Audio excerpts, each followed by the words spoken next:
नमस्कार दोस्तों, आप सभी का स्वागत है मेरे YouTube चैनल स्टडी का रिन्वे पर। आज के इस वीडियो में हम आपको साधारण ब्याज पर आधारित प्रश्नों को सॉल्व करने का सबसे आसान तरीका बताएंगे, तो वीडियो को ध्यान से अंत तक जरूर देखें। चलिए शुरू करते हैं वीडियो को। क्वेश्चन दिया गया है 1200 रुपए का 5% वार्षिक ब्याज की दर से 2 वर्षों में साधारण ब्याज क्या होगा। ध्यान से देखिए दोस्तों कि यहाँ हमसे पूछा क्या जा रहा है। तो यहाँ हमसे साधारण ब्याज पूछा जा रहा है।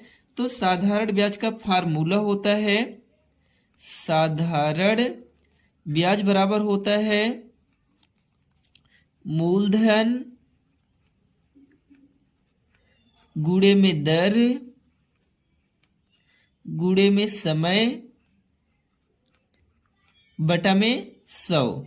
ये जो है साधारण ब्याज का फार्मूला होता है। अब देखिए दोस्तों, यहाँ पर मूलधन कितना दिया गया है, तो मूलधन दिया गया है 1200 रुपए। तो मूलधन देखिए 1200 यहाँ हम लिख लेंगे।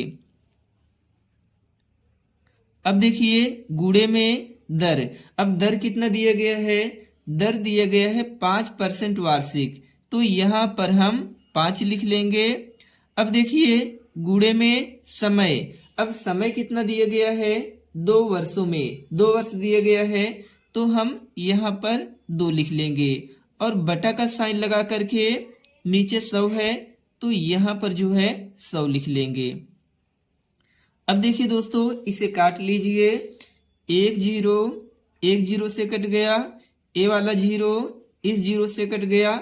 यहाँ पर बचा 12 गुणे में 5 गुणे में 2। तो हमें इन सभी का आपस में कर लेना है गुणा। तो करिए 12 पच्चे में 60 और 60 दूना में 120 हो जाएगा। तो हमारा आंसर कितना निकल के आ गया, 120। यानी कि 2 वर्षों में साधारण ब्याज कितना होगा, 120 होगा। अब हम दूसरे टाइप का क्वेश्चन देखते हैं।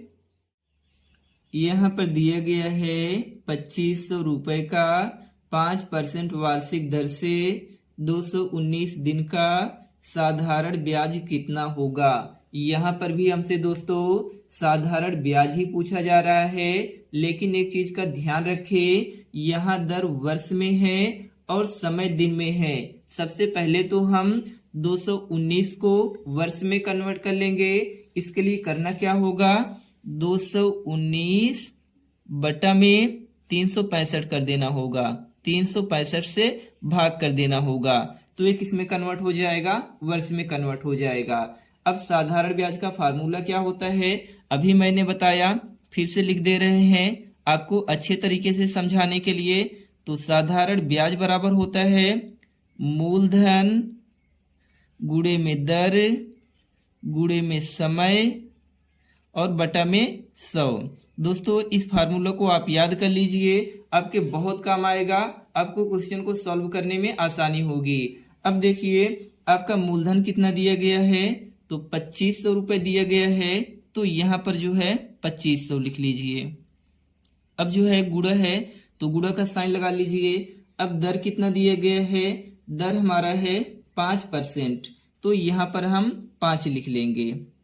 अब देखिए गुणे में समय, समय कितना है, हमने जो है समय को जो है वर्ष में कन्वर्ट किया है, तो इसलिए जो है कितना आया है 219 बटा में 365 और पूरे का बटा 100 हो जाएगा। अब इसे काट लीजिए। 1 0 से कट गया, ए वाला 0 इस 0 से कट गया। अब इसे काटिए 5 को, तो देखिए 5 एकन्नम का 5 और 5 सत्ते में 35 और 5 तिहैया में 15, 73 में कट गया। अब देखो 219 बटा में 73 है। अब इसे काटिए, तो देखिए दोस्तों 73 तिहैया में 219 होता है। तो 3 त्रिक्का में 9 और 3 सत्ते में 21, यानी कि 3 बारी में कट जाएगा। अब कितना कितना बचा है, यहाँ पर बचा है 25 और गुणे में 1 और गुणे में 3 बचा है। तो हमें इन सभी का आपस में कर लेना है गुणा। तो 25 का गुणा 1 में करेंगे तो 25 एक नम का 25 ही आएगा। अब फिर से 25 का गुणा 3 में करेंगे तो 25 देंगे में 75 आएगा, यानी कि 75 रुपए आपका आंसर आ गया। अब हम एक और क्वेश्चन देखते हैं दोस्तों। आप जितनी ज्यादा प्रैक्टिस करेंगे उतना आपके लिए आसान हो जाएगा। इस क्वेश्चन में दिया गया है रुपए 6000 पर 6% वार्षिक दर से 8 माह का साधारण ब्याज तथा मिश्र धन ज्ञात कीजिए। यहाँ पर हमसे साधारण ब्याज और मिश्र धन दोनों पूछा जा रहा है।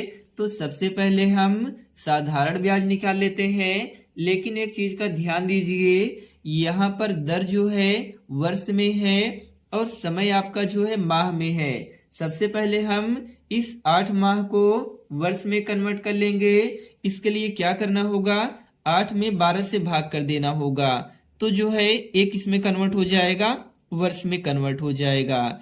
अब जो है साधारण ब्याज का फार्मूला क्या था, तो साधारण ब्याज का फार्मूला था एसआई बराबर था मूलधन, और मूलधन कितना है 6000 है, तो यहाँ पर जो है 6000 लिख लीजिए, गुणे में दर कितना दिया गया है 6 है, तो गुणे में 6 लिख लीजिए, और समय कितना है, समय है हमारा 8/12। 8 माह हम नहीं लिखेंगे क्योंकि हमने इसे जो है वर्ष में कन्वर्ट कर लिया। अब गुणे में 8/12 कर देंगे और पूरे का बटा क्या कर लेंगे 100 कर लेंगे।